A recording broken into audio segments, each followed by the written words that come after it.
am a writer and filmmaker from Indiana, but I now live in Los Angeles. This film, called The Bookstour, is about 2 of my road trips to bookstores around the country, and kind of my change of heart from a self-published, online-only author who is on Amazon to being a more bookstore-loving author. The film is now playing on various local PBS stations around the country, been scheduled over 250 times, and has been screened at book festivals around the country as well. Brooklyn, Portland to come, Miami to come, and now here in Brattleboro. So we'll play the film, it's about 25 minutes, and then we'll have a panel of booksellers who are the real stars of the show, so please stick around for that. And Matt, I think you're good.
In books, we're different. In books, we're wizards and witches, hobbits and elves, lovers and detectives. In books, we dance between worlds with the flip of a page, and it's all just a few taps away. A few years ago, I visited 50 independent bookstores across the country. Not one of them sold books as cheaply as Amazon. And yet, from 2009 through 2019, you see this shift happen, a gradual year-over-year growth to the point where over this 10-year period, over 50% growth in numbers in independent bookstores. On my first trip, the one to 50 indie bookstores in 50 days, I was promoting my self-published novel. On this trip, I have a different plan. I don't have a box of books. I have film equipment, a cameraman, and a question. Why would anyone shop indie when there's a better price just a few clicks away?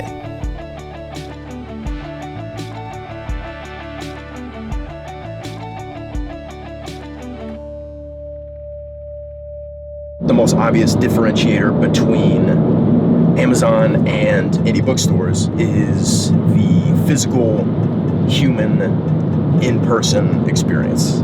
I love thinking about that first moment you walk into a bookstore. There's something about those small independent bookstores. There's just a vibe and a feeling you get. I think it's the book dust. I think there's something in the book dust that's calming. She likes to smell them. You want people to have one of those moments where they do stop and take a breath and take a beat and just sort of, it's key for them to feel welcome and appreciated for exactly who they are in that body, in this moment, in this store. They expect to walk in and be talking to someone who's well-versed in books and are able to make good recommendations. But beyond that, people just want a good browse. So we should just make ourselves available, but let them have the browsing experience where you can just get lost in the books. Actually physically being in the shop. There's something about picking up a book, opening it. I think it's just that personal touch. It seems a little bit more genuine, a little bit more authentic. That moment of looking into somebody else's eyes and saying, here, this is worth your time and I want to talk with you about it.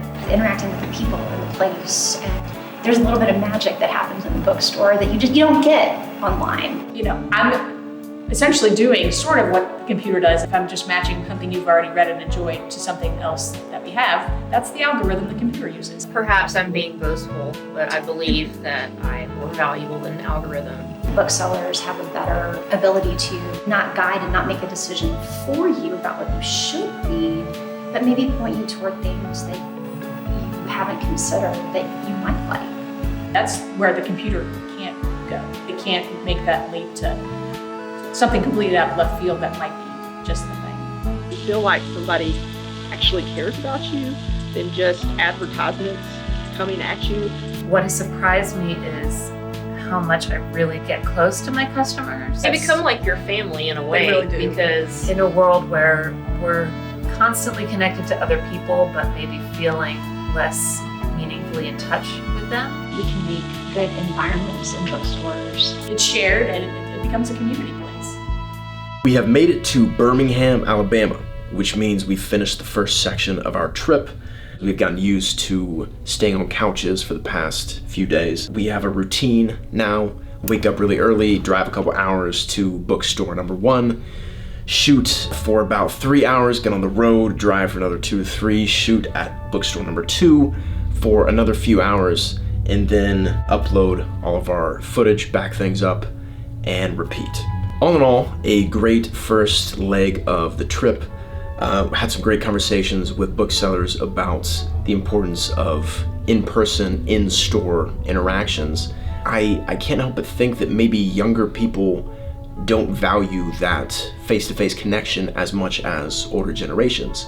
The segments of books that are continue to outperform, I think, many expectations from outsiders. Young adult, children's books, some of the fastest growing segments in the industry. But there's still that question of why indie bookstores? Can we not introduce our young people to reading online, say? Or can we not foster that love in them in some other way?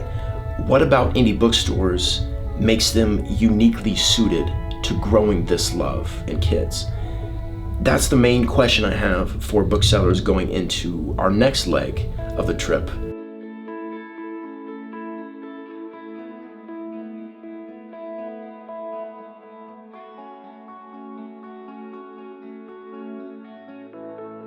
Reading is everything. Literacy is so important and you need it forever. Learning to read is a lot about imagination. Really instilling imagination into kids. We know that once they learn how to read early on, they'll be okay.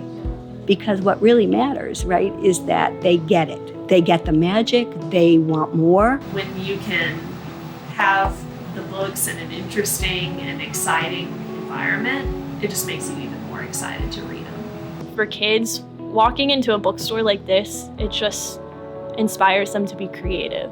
The toddlers love to come around the corner, go to their place for their books. We see kids coming in from the entrance and just run in and get excited to be here. When we opened the store, and a mother and a grandmother and a little girl came in, and the little girl stopped in her tracks and she looked around.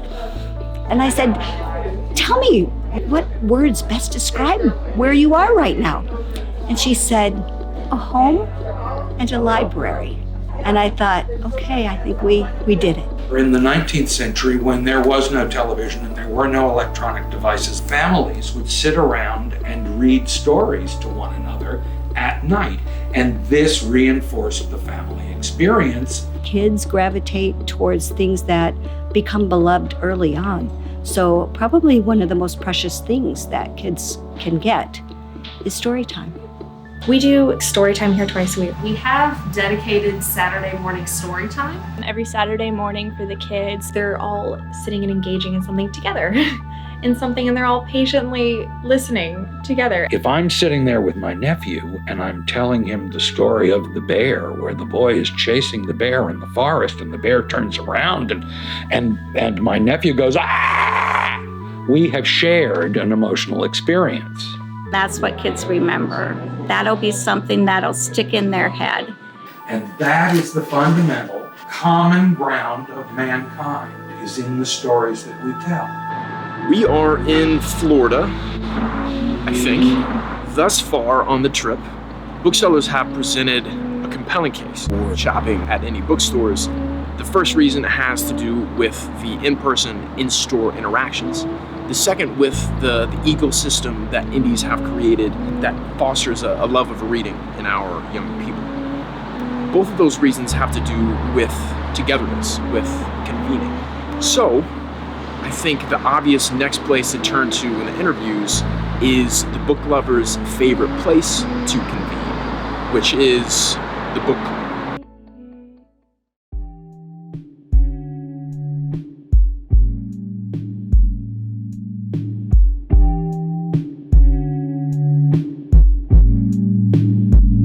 I think we have 17 regular monthly book clubs. We have a science fiction and horror book club, A graphic novel book club, Understanding the Middle East book club, romance book club, children's book clubs, true crime book club. We've started saying, hey, come to our book club. You need to meet people. This is a great way to meet people in the community and to connect. We sometimes think about reading as this solitary act, but I don't think it is. The book is a perfect social tool. There's like no quicker way to make a friend than realizing they have the same favorite book as you. In the case of a book club, it can be the focus of a group of people getting together and talking about something, or it can just be your excuse to get together. We need books in order to connect in that way because it isn't easy to do it on our own. Books do a lot of things to bridge a gap that leads to communicating, but I think one of them is inciting empathy. You are really getting to know one another without necessarily having to ask personal questions. It just gives you a space to talk about hard topics without you being the villain or without you being the victim. Things reveal themselves in conversation and sharing that might not have if you just read the book by yourself. Which makes bookstores a perfect place for conversations and discussions that can't go on at a commissioner's meeting. This is probably one of the real values of having a book club that meets at a bookstore. Different people from disparate backgrounds can come together and just talk. We are in Richmond, Virginia.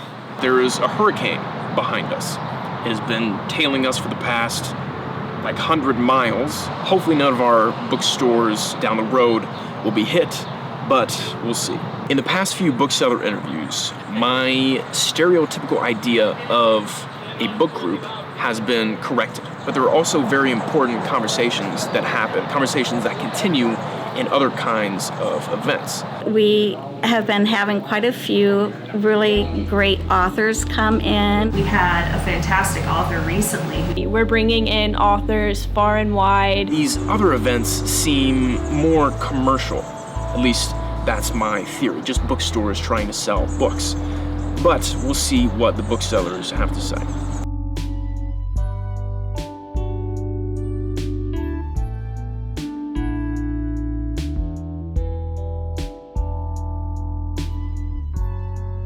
When we do an event, we're certainly interested ultimately in getting as many people as possible to buy the book, but there's more to an event. The reason that we do an event. I do want to make money, but bottom line, I don't care if they buy the book or not. I care that they're in my store. Even if they sold 3 books or whatever, it's just the dialogue and the meeting of the people is way more important. We might lose money on staffing, and they might lose money on providing donuts, but it's about spreading the message, spreading that weird spark of creativity that they might have. I see a bookstore as like a gathering point for a culture of ideas. It's a place for open minds, creativity, and inspiration. Something that helps inform, entertain, enlighten. To see a subculture all come together at one event is, even if you're not part of their thing, it's a joy to host it. There's a certain kind of energy and excitement on the book floor. We move all these book tables and shelves out of the way and set up dozens and dozens of chairs. The bookstore was full in both directions. With people from the neighborhood. People outside were laying down with their faces pressed to the sidewalk to try to listen to what was happening. And it looked like, maybe 30 people praying together. There's something really special about being here with actual books and other like-minded book lovers. that is so alternative to maybe our everyday life. It's intoxicating to feel like you're a part of this, swelling ocean of love. We're hosting a party, and you're letting us. It's an amazing feeling of community right there. Burns my whole mouth. We are in Boston for yet another early morning, and we are tired. The hurricane has been chasing us up the East Coast and knocking out power to some of our bookstores, which means we've had to reschedule on the road. Luckily, somehow, all that has worked out, and even the store we went to that did not have power, that turned out pretty fine too. Anyway, we are about to start the final leg of our trip. So I've been thinking about the interviews we've done so far, and we've talked about human interaction, conversation, people gathering, people coming together. And I think we've been dancing around this idea of bookstores being a community hub. Well, I'm a huge believer that a bookstore should never just function as a bookstore. It becomes a place in which people can talk about ideas. Why would you just sell books when you have a space where you could engage people into reading in different ways? It just seems like they go beyond retail, but I'm not quite sure what that means yet. So in this final leg of the trip, in these interviews, that's what I want to ask about. I want to understand what it means to be a community hub. I also want to sleep. Our overall goal is to serve the community as best as we can. We do a lot with local initiatives and schools and charitable things because we believe in putting our money back in our city. We've done so much fundraising over the last 4 months. So every November on a Sunday, we have a day designated for the I Love My Library event. And all the sales on that day, 20% of the sales go to the library. I mean, we do a lot of events with the library. The more readers there are across the board, the better off everybody is. We wanted to find ways to improve literacy in the community. We give away 500, 600, 700 books to local kids who wouldn't be getting a book for the holidays. We've sent out over about 5,000 books in the last 3 months to low-income students around the city. We just came up with, let's do a community cookbook. So we printed it at a local Indiana printer, and we've been selling them to raise money for the Dolly Parton Imagination Library of Johnson County, which is sending those books to kids birth to kindergarten to make sure they're kindergarten ready. It's the bookstore's responsibility to work toward a better world. Spread various kinds of messages about justice. Because it's everyone's responsibility to do that. We would do school book fairs where we would bring books by African American writers. A lot of our work was just sort of introducing people to stuff that they didn't know existed or that they were unsure of. It's way beyond the transactional element of exchanging money for a product. It's not something that people get rich doing, but it's something that communities get richer because people are doing it.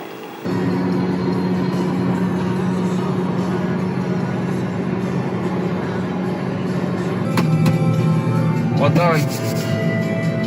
Well done indeed. We spent the whole trip trying to answer a simple question. Why should people care about shopping indie? We heard some great answers. We should shop at indie bookstores because of in-person interaction, because of the children's programming, because of book clubs and author events, and the way indies engage with their community. But the value of all those things largely comes from being together, which during the pandemic has been difficult. Coronavirus creates a unique set of challenges for bookstore owners. The reality is that the sector is hurting. Our sales, down by at least 70%. It really felt for several months like we were reinventing ourselves every week. All these independent stores, they're having extra cost of the pandemic. It's not easy to make it as an independent bookstore. All of these components are putting a ton of pressure on bookstore owners And the challenge for them is multifaceted right now. If you don't support places that you love, they will go away. Nobody wants to see a shopping district that's all chains. Supporting small businesses not only supports your local economy, but it also supports the emotional health of your community. The booksellers gave me a ton of great reasons to shop indie. But I think the best reason of all was something they never actually said. At least not with their words. It came through in their smiles, in the light of their eyes, the passion in their voices. And it's all the reason that I need. Indie booksellers love selling books. They're interested in what I'm reading. They care. There's a connection in that exchange. And now that I know from the pandemic how it feels to be isolated and cut off, that connection is more important to me. So the convenience of shopping online is no longer as tempting, because I know indie bookstores offer something more, something I need. But acknowledging the value of indies isn't enough. If we want to keep our bookshops on Main Street, we need to support them. The question is, how do we do that? The best way to support your local indie bookstore is to shop there. We are taking that one step further. Every book we bought on the road, we're shipping to someone we think will like it. And we're sending a little message. Oh. #give an indie book.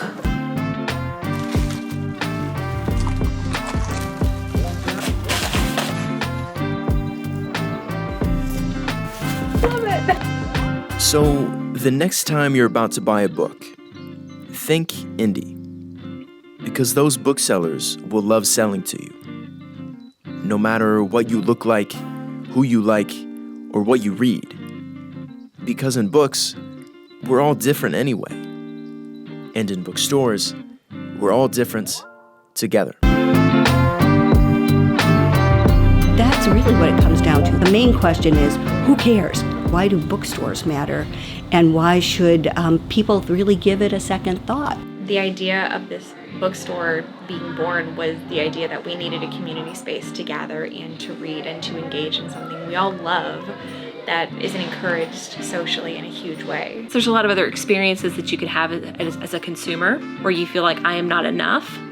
And bookstores, I always leave a bookstore feeling full and excited and curious and wanting to learn more and grow more, and not I should really be thinner, or prettier, or faster, or stronger. It's just you can be a human in a bookstore. And if you don't have independent stores where people cater to those interests, then people will start becoming more and more and more the same. And honest to God, I can't imagine anything worse than a world in which everybody is the same. If you like a homogenous world, then having chain stores and chain restaurants and corporate stores you're built for that, and it's built for you. But if you have any interest in diversity of opinion and diversity of look and diversity of style and diversity of pretty much anything, then independent bookstores are one, brick in that wall. How can you not be excited about books? How can you not be excited to walk into an independent bookstore and see all these things you've never heard of before, never seen before, things you would never find by looking on the internet? Most of us truly deeply care about your experience and your feelings and your families and your life. And we understand that an algorithm will never provide that for you. One thing that we know is that human beings, we are hungry for these social interactions. It's just who we are. And what often happens is that you have to create a common experience or a common activity for people to come together. And what bookstores do and books do for people is they flatten the playing field. And having these warm environments where I can say, so this is what I was told. This is what this book says. How do I reconcile these two ideas? Having those environments is so important for community. When people get together regularly around a book and they're with people who are different from them in other ways, but they have this in common, then they are going to see those people as us instead of them. and they are going to be a much more tolerant and welcoming community as a result of that. That one-on-one individualized attention from one of our booksellers who are genuinely passionate about the things that they read and the genres that they love is something you will never be able to get online. Here, that's what we do, and we do it because we love it. Owning a bookstore and opening it up for my community is a big hug for where we are, a celebration of place and a celebration of people. And the great thing about books is that we can always read a book and travel in story. And I love making that my life's work.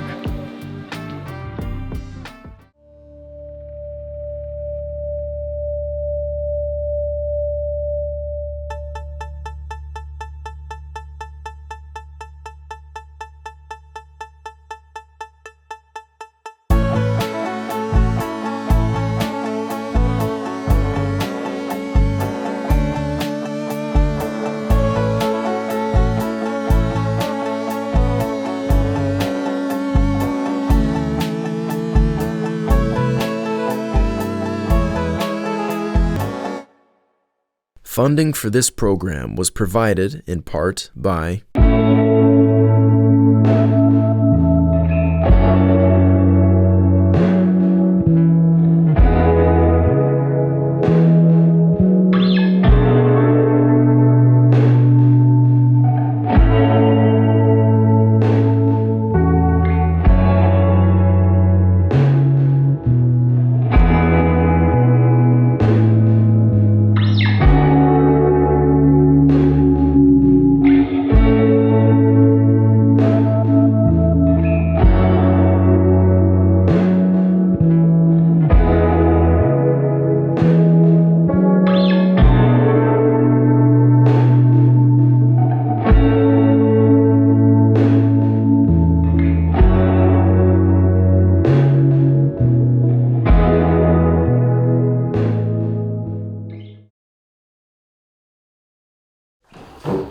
We have 3 booksellers, local and local-ish, joining us today.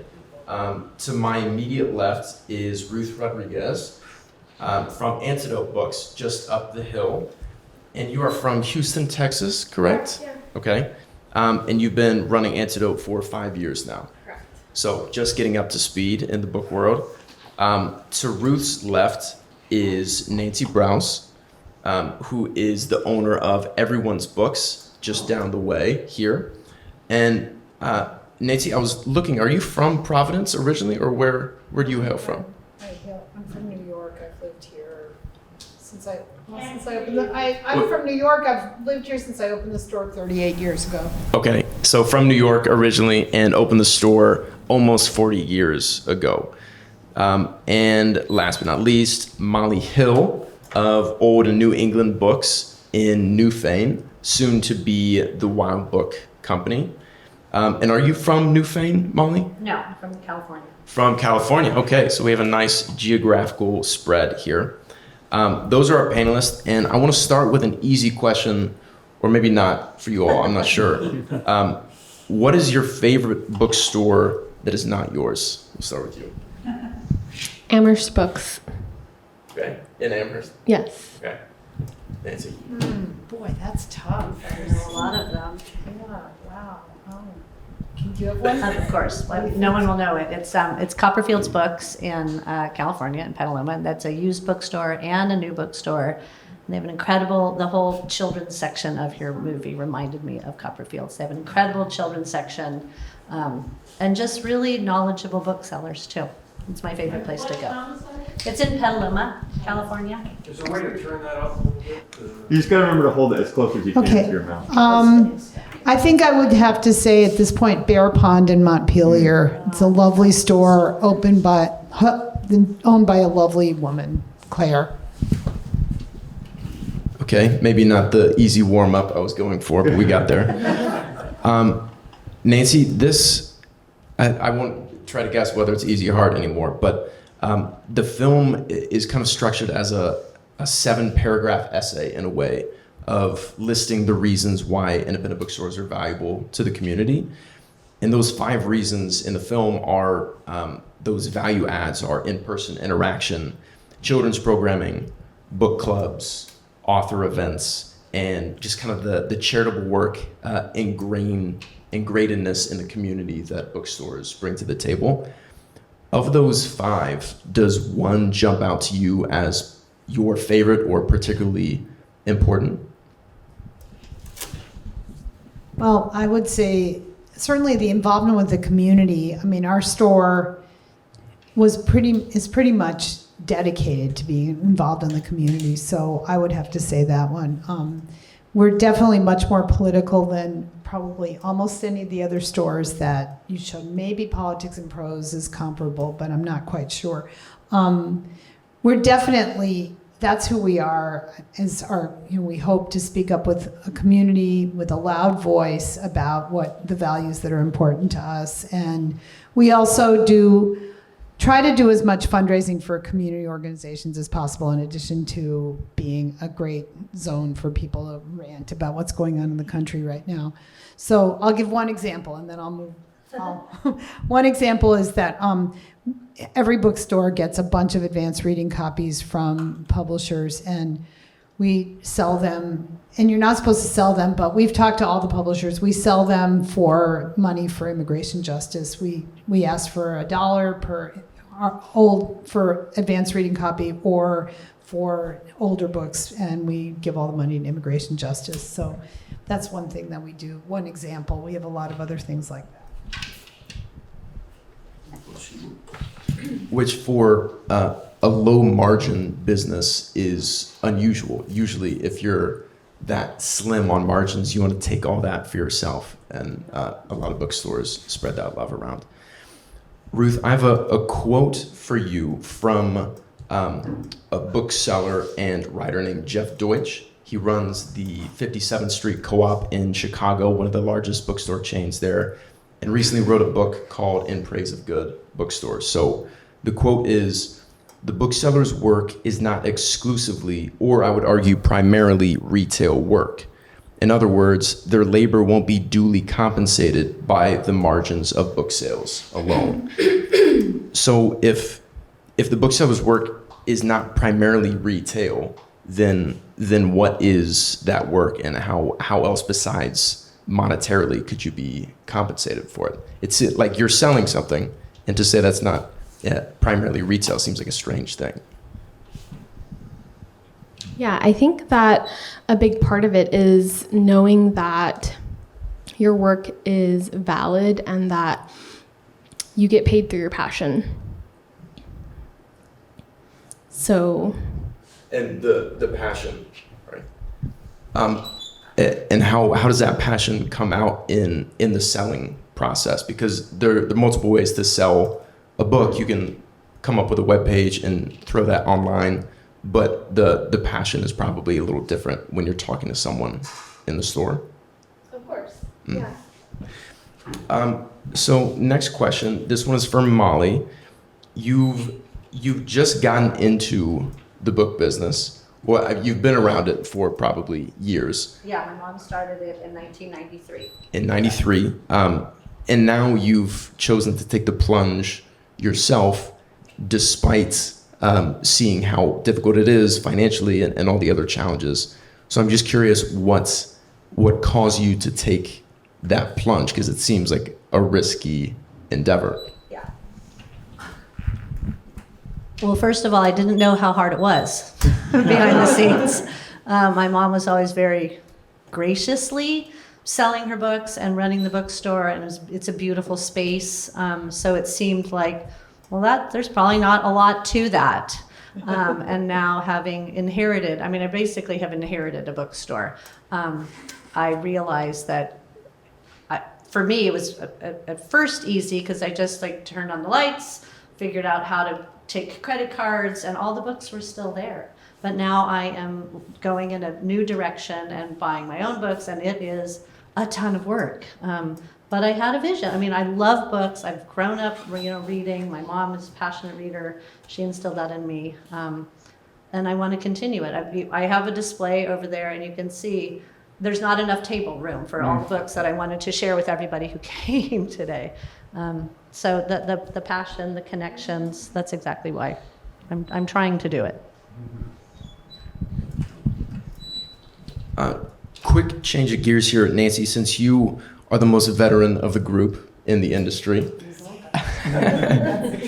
I wanted to ask about BINC, the organization that's mentioned in the film, short for the Book Industry Charitable Foundation. Have you had any experience with them or colleagues? Okay, I just want to do a quick chat. It seems to be regionally focused at times, but during the pandemic, it was a foundation that helped support booksellers who were starting to come under strain and really just propped up several of those shops. Next. Can I just make one shout out? It's weird. Yeah. It's a weird shout out, but I'm going to say it anyhow. And maybe people know this, but as far as helping employees of independent booksellers, weirdly, James Patterson, I mean, that sounds weird. James Patterson has this holiday bonus program, and the last 3 years, one of my employees, I mean, I apply for different people each year. One of my employees has either gotten $500 or $750 as a holiday bonus from James Patterson every year for the last 3 years, and I applied for a different employee for this year. I expect he might get it. But James Patterson, of all people, he gives like $500,000 or more to independent booksellers every year. That's awesome. So worth knowing. Yeah. And he actually does work with BINC. That's through their organization that Patterson. Yeah. I'm not surprised, but yeah, the holiday bonus thing is pretty remarkable. It is very cool. Yeah. This is perhaps a less happy subject, but there's one thing in the film that I did want to address, and that was the nature of the interview cast, our bookseller subjects that we talked to for the film. We took a road trip of about 5,000 miles around the country and went to 28 to 30 bookstores, essentially taking a random sample of the people in that part of the country who sell books, and everyone was white. And this is a growing issue, not just in the books that we read and that are on our shelves, but also in the people who sell our books. So there are many challenges of one, seeking those voices out from me as a filmmaker, and that's my mistake. And two, trying to turn the Titanic of this huge industry to increase representation, not just in the books, but in booksellers. So I was reading about where you grew up, Ruth, and it sounded very diverse in Houston. Very much so. So I have a question, one, about when you would walk into a bookstore as a little girl and look at the books on the shelves, did you see yourself in those characters, in the stories? And did you see yourself in the people selling those books? I'm going to pivot on that one. Okay. And I didn't necessarily, but I do remember being allowed to pick out really any book that I wanted and not really having a guide there to say like, oh, this is not your age level or something like that. So that was very pleasurable. And I do remember being gifted a book for my sister by Sandra Cisneros when that book, like, I guess the 10-year anniversary of it or when it first came out. And those characters, that family, I very much identified with. And I just remember that being so much ingrained. So yeah, I feel like in the bookstore experience, absolutely not. However, I just wanted to talk about that moment of identifying and how strong that is when someone who's about 8 or 9 years old or 10 years old identifies with a character in a book and the words that an author and the scenes that an author lays out. Well, and what you said as well about not having a guide in the bookstore, that could sound like a negative, but you're allowed to explore and browse and find what you want. Whereas in the online experience, you're kind of spoon-fed your recommendations, which sometimes can be very helpful, but you are being guided and you're being told where to go next and what to read. And I do want to follow up. Yeah. So as an adult in the city of Houston, there are exemplary bookstores that do have a lot of diversity on the shelves. Brazos Books, Kaboom Books, Domi, so many shops that, you know, are some of the best shops in terms of, you know, combating this idea that these spaces are singularly white. And ladies, at the end of the table, I want to pass the mic down to you. I know, Nancy, especially how political you are. You're definitely not silent on this topic. So I'm curious what everyone's doing, what everyone's books is doing to further this conversation. We have a few things we do. One is basically every progressive candidate in the area knows they can leave their yard signs in our store in the back hall and people come and get them. So there's a lot of traffic in and out of the back hall for the yard signs. We have most of the progressive candidates' yard signs in our back hall generally. And we've been doing that for years. Sort of the most exciting thing was a long time ago, we were able to use our back room for the Windham County headquarters for Bernie Sanders' first 2 campaigns for Congress, and that was really fun. I mean, it's hard to believe when you look at it now. It's such a horrible horror show, but people did clean it out, and we were able to use it. It was kind of a miracle, but they did. And I'd say we also, for example, when Roe v. Wade was overturned, about 7 or 8 different people came in the first day and said, "What's going on? Tell us." And we usually do know. People generally share with us when there's going to be something going on in the community that's some sort of a protest or some kind of an action that's important. So people know they can generally count on us for information.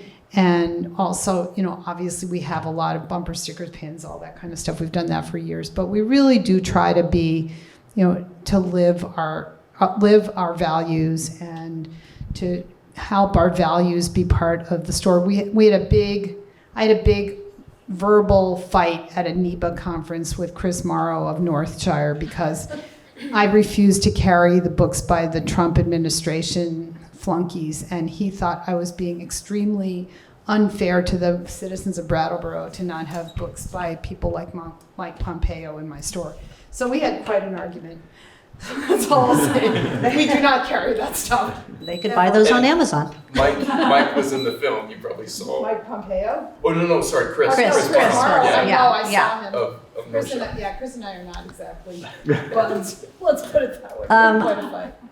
One of the things that I noticed, maybe in Vermont in general, I live most of the time in California, so I'm a newbie here. But I left JFK and flew to Vermont because JFK is a venue. We've been there, incredibly diverse population, everyone hustle bustle going around. And then I arrived in Burlington and everyone was white. And it was something that I noticed right away that I hadn't noticed before. I don't know why. And then my mom's focus for the bookstore is old and New England books, so it's all focused on the British Isles and New England.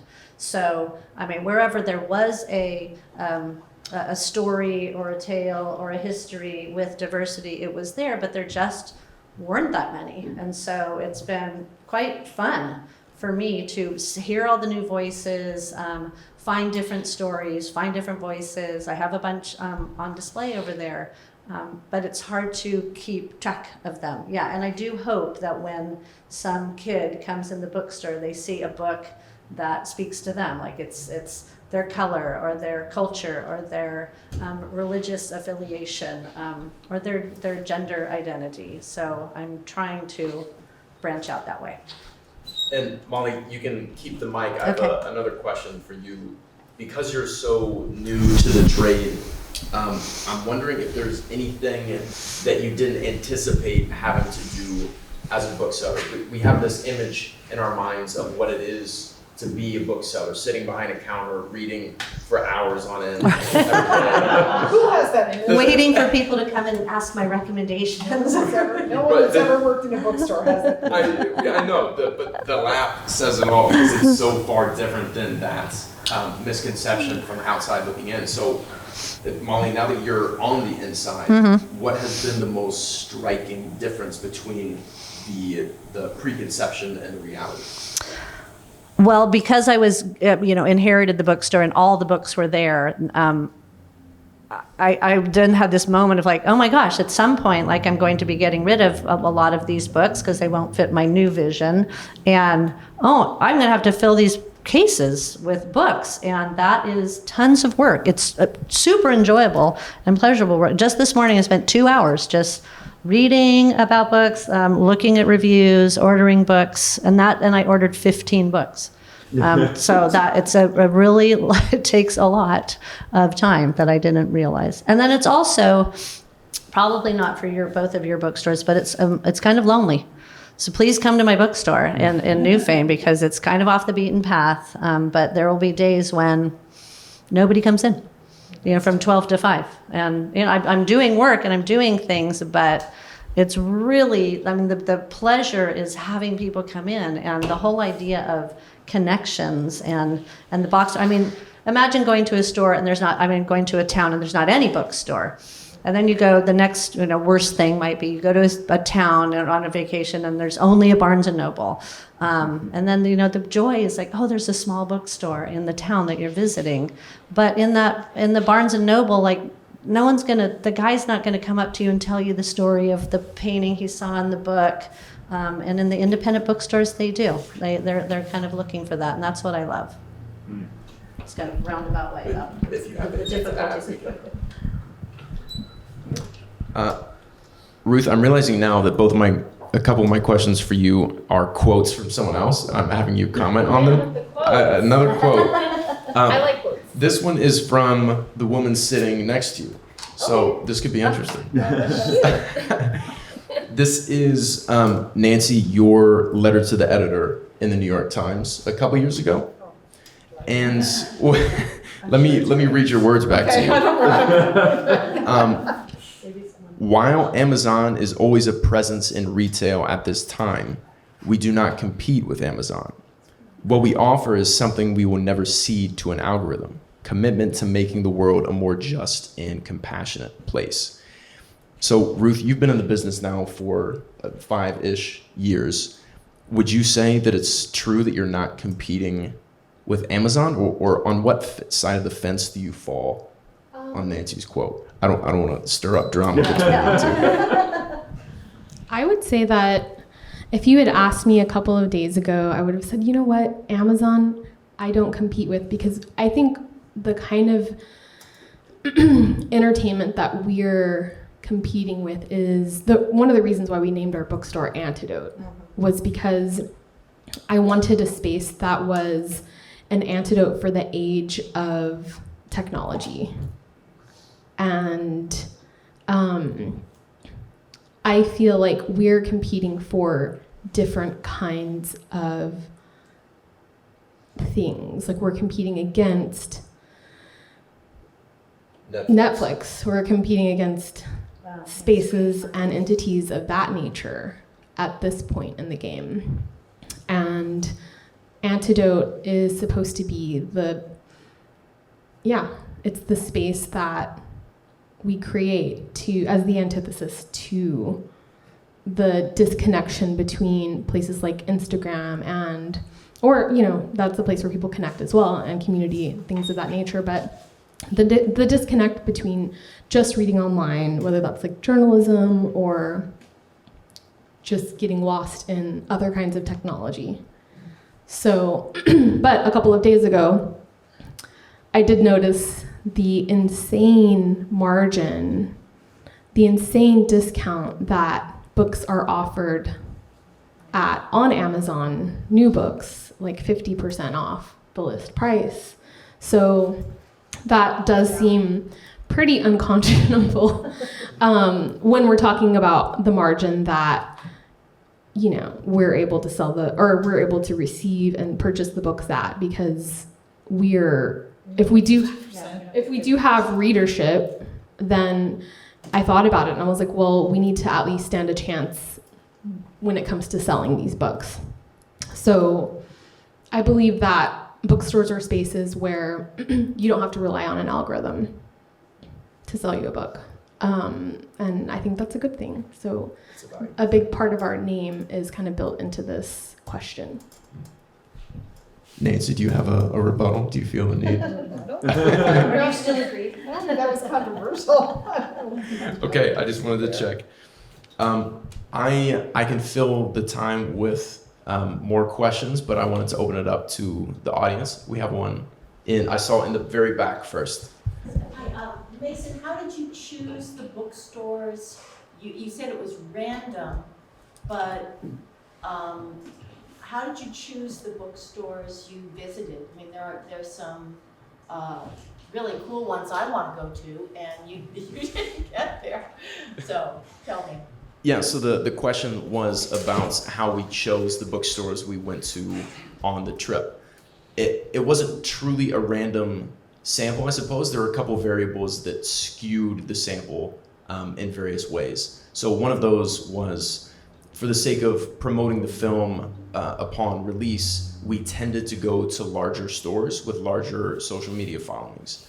We also arranged the stores close to interstates and in between or in large cities for the sake of travel. And both of those variables probably skewed the sample white. The more desirable real estate is more likely occupied by people of privilege. So maybe that contributed to the effect of the book selling cast, but that's a little bit about how we chose bookstores. I just wanted to follow up to that. I briefly talked to you earlier in the day about us having started our bookstore in Putney, and I just wanted to take a moment to talk about, we're talking about representation in booksellers and diversity in booksellers. And I do think that sometimes in places like Vermont, the idea of having a bookseller, a Latina-owned bookstore, challenges the idea that Vermonters and literary spaces hold of literary Vermont. So I did want to say that, because I think that the idea of these literary spaces is, yes, dominated, and with the idea that they can't, like, Latinx people should not be at the helm. Like, that's what I experienced in the bookstore. In the book selling community or any of your readers, did you experience that firsthand, like disbelief that you were opening a store, or just confusion? How did that manifest for you? Both of those, but outright, people of combative nature. Yeah, so I did want to talk about that, because I know that this is something that you brought up via email. It's something that Stephanie's bringing up. And, the documentary has 0 booksellers of color, so. One of our long-term booksellers is a bookseller of color, and she's worked for us for over 20 years. And so maybe she's not the owner. I don't know if that's an issue, but and I'm sure it's partly the nature of people who come into our store, but generally, I feel like Clea is pretty well respected in the community and treated. I've never seen her be treated poorly by a customer that came into our store. I don't know that she would say the same thing, because she sees everybody. I only see the people who are there when I'm there and she's there together. But I haven't seen it. She's extremely competent and extremely smart, and she's like the queen of the sci-fi fantasy world in Brattleboro. People come from all over to get Clea's advice on sci-fi fantasy. So she's pretty respected. And so I haven't seen any issues with her being a person of color. I don't know. But I don't know. I'm not her, like I said. Yeah, and that's why I'm super grateful to be able to take up space as a bookseller at this table in this town, and as a way to rewrite the script and the narrative on these spaces, because storytelling, everything starts with the story. And storytelling in and of itself doesn't have the same representation that this does, right? Thank you for the question. And yes, gentleman right here. Sure. A question for you, Mason. In your travels in the South, where besides the threat of Amazon, you have the threat of right-wing conspiracy thinking people, more so than around here. Did you perceive that as a threat to the bookstores, or did they have any feeling about that? An interesting question. I'll try to restate. So in the South, when we were driving through and talking in those bookstores, did we experience any far right wing conservatism as a threat to the ethos of independent bookstores? It's hard to say so, because it feels like in most communities of a certain size, there's at least a little pocket of blue, and usually independent bookstores are in that pocket, or pioneers of the pocket. So even in the South, there was always a feeling of a very progressive feeling in the store. And I, of course, feel free to disagree, and I'm sure there have to be plenty of conservative bookstores, but the ones that I visited, and as an archetype, they seem very, very liberal. When were you doing this? This was the end of 2020. So the book banning hadn't quite. The book banning had not started by then. So it might feel different now because of the book banning. Good point. Yes, sir? Nancy, if I came in and asked you to order Mike Pompeo's book for me, would you? I'll order one. I would not. We actually lost a very big customer because we refused to order 15 of the RFK horrible book about COVID. I mean, it was just a horrible book. Yeah. And we lost a major customer that had been an educational farm that had been buying large bulk purchases from us. And we thought long and hard about it, but that book was so reprehensible, I was not about to order 15 of them and make it look like it was a bigger seller than it was and make money off of something so disgusting. So it's probably the only order that we've actually turned around. And actually not true. We got an online order from some creep in Pennsylvania who ordered this non-returnable thing I had never heard of. We ordered it, we get it in. It was like somebody had put together a sort of summary of the protocols of the Elders of Zion, and so we sent the person's money back and threw out the book into recycling. Don't worry, I'm not going to order one. Just a hypothetical question. We Good were to getting know. on Amazon. That's right. He could have got his protocols of the Elders of Zion on Amazon, but not from us. Do we have any other questions from the crowd? Yeah. Yes, sir? So, when I think of, bookstores that are known nationally, I think of, the Strand, I think of Powell's. There's maybe half a dozen that come to mind. So is the experience in these large sort of independent bookstores different than in the middle size to small bookstores that you had visited? Great question. I will take a quick stab at it after I restate and then turn it over to you all.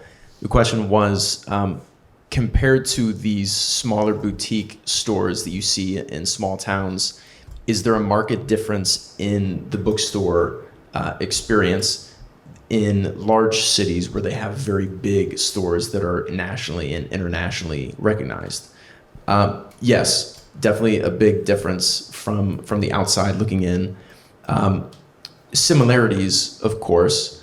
I tend to prefer smaller stores that have more nookish spaces from an aesthetic perspective and a warmth, X factor kind of perspective. But I'm curious what you all think and what you prefer between a large and small environment. One of my favorite places to go is to Powell's in Portland, and that is a very different experience, and yet because it is so big and that has these special niches, you can get lost in there. It wouldn't be the place I wouldn't necessarily go, and I'm sure Powell's Booksellers would say, no, please ask us questions, but I wouldn't go to say, what do you recommend? I'm going to go to get lost in all the little nooks and spend hours, used books, new books. That's my experience in the Strand. I lived in New York City for Similar, decades. yeah, I've been there too, and I like that. But I think that with the small bookstore, you are going to have the conversation with the bookseller or the booksellers who are there, or ask for a recommendation, get a little guide to help you out. I have nothing to say about this. Okay, I think that's a wrap on that one. Any other questions? We're running over. Yes, sir.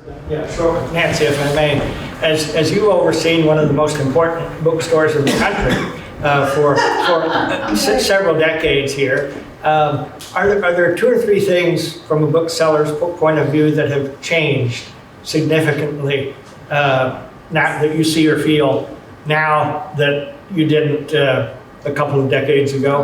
Of course. That already stayed for the people back home. Nancy, given your store's status as one of the most important stores for decades, and your experience, what have you seen change over all that time? Oh, there's so many changes, inside and outside. So interior, there's a million ways in which bookstores have become victims of the high-tech revolution. And everything when you're operating a bookstore now is tech. Whereas when we opened up, it was index cards. So that's a pretty big difference right there. Obviously, Amazon, I don't really think I have to go into that because that's pretty obvious. But what I would say about Amazon is that one of the big differences is that people actually often know more about books and the book industry because of being able to go online. So people are often, the pre-order situation never even existed before Amazon. Now it's huge. We'll get a lot of pre-orders for important books coming out. That never happened before. There's a lot of changes, but I would say we have to discount our adult hardcovers. We feel like that's necessary because Amazon's adult hardcovers are so cheap. We don't go where they are, but we do take 10% off, and for members, they get a better discount. And we feel like we have to do that because of Amazon. So that definitely means workers don't make as much money because we have to slightly discount stuff. And we're not happy about it. We'd like to be paying our workers more, but it's what you can do right now. And we're busy every day. We never have a day that we're not busy. So I don't really know what we can do to pay our workers more. I wish we did. I wish we could pay them more than we do. Good catch. I think that may be the final question unless anyone has anything else. Please give our panelists a big round of applause. Thank you for coming.